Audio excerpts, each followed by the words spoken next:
do you ever have quiet conversations, or were you ever able to have conversations with these people kind of off camera in private and just say, hey, you, I have a long tradition of being on your side, and I'm talking about things that I would think we can agree on, and yet we can't because they seem to bring an opinion of you or what you're talking about with an agenda to that. I mean, do you ever have those conversations? Are you ever able to try to get in your head, or is it just this Well, kind of a let me mass say, media thing again? Or there's two kinds of people.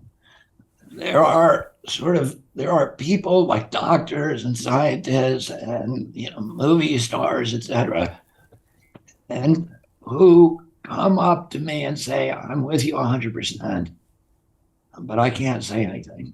right? So there's those people which I understand, and then Do there you are understand though? Do you understand? I do because I tend to be look, the thing I've made some choices about my own life, but they're difficult, and there's costs attached to them, and there's relationships costs and family costs, etc. That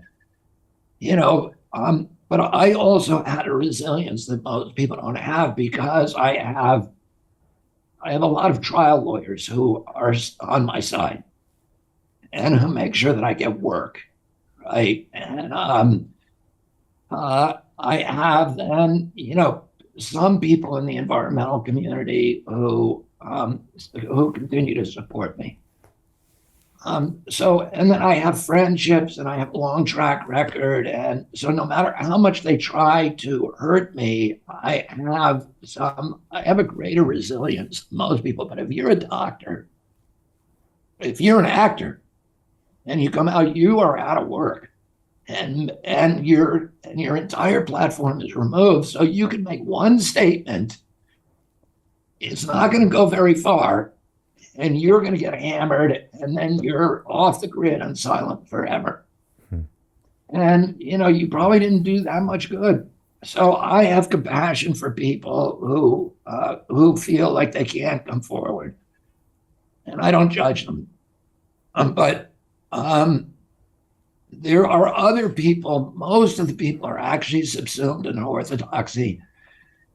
And when you are in that orthodoxy, it's a religious like belief where it does not allow you to hear criticism of it. That people, there was a bunch of it's like Stockholm syndrome. They lock you up. They tell you the only way to survive for you and your children is by complete obedience to these authorities. And the people who are being locked up and abused become grateful to their captors, and they come to see anybody who interferes or criticizes their captors as a dangerous person, who's endangering their lives, who's immoral, who's bad, and they won't listen. They literally, have their fingers in their ears going, no, no, no, no, no, no, no. They're not. That, I think, is something that anybody like yourself, I know you know what I'm talking about, because I know that you've tried to talk to people who are rational adults who have always shared values with you and watch them get up angrily and leave the room or leave the table. And you're like, wow, what just happened? Well, that's what happened. I mean, orthodoxy is an ingrained trait. It was biologically hardwired into our systems during the 20 million or 20,000 generations that humanity was wandering the African savanna in little tiny warring groups where your survival depended on your obedience, your unit cohesion, your obedience to a powerful male leader, and looking at everybody in your little group as part of your tribe, and excusing any kind of bad behavior and anybody outside of your group as the enemy, as inhuman, as dangerous, and where anything that they did that was wrong had to be interpreted as an attack on you. And that's all hardwired into us, and it's part of who we are. It's one of the things that orthodoxies are dangerous, and they're often lethal. and they share a lot of characteristics, but all of them are rooted in, human and biological impulses.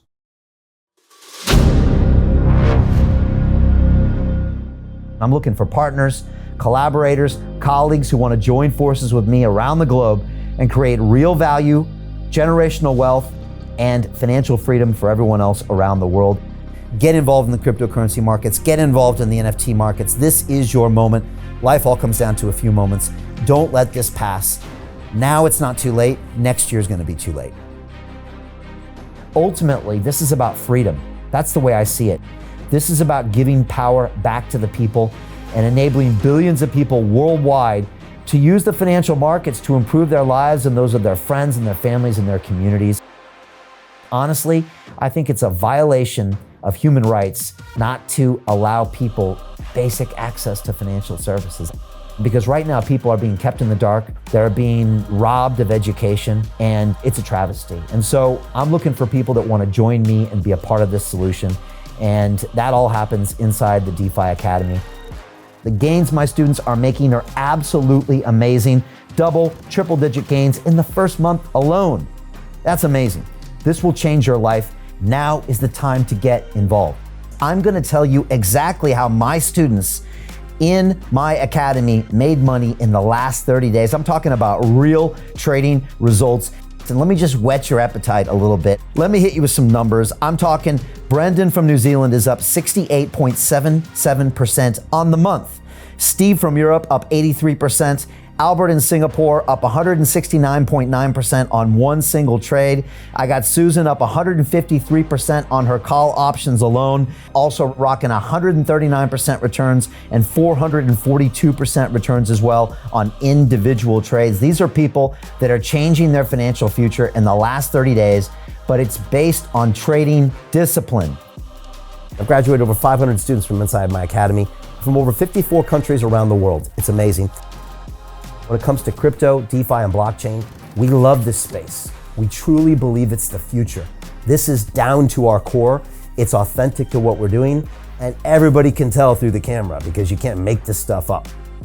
If you're watching me now, wherever you are, I implore you, take 60 seconds right now and join my academy. Apply today.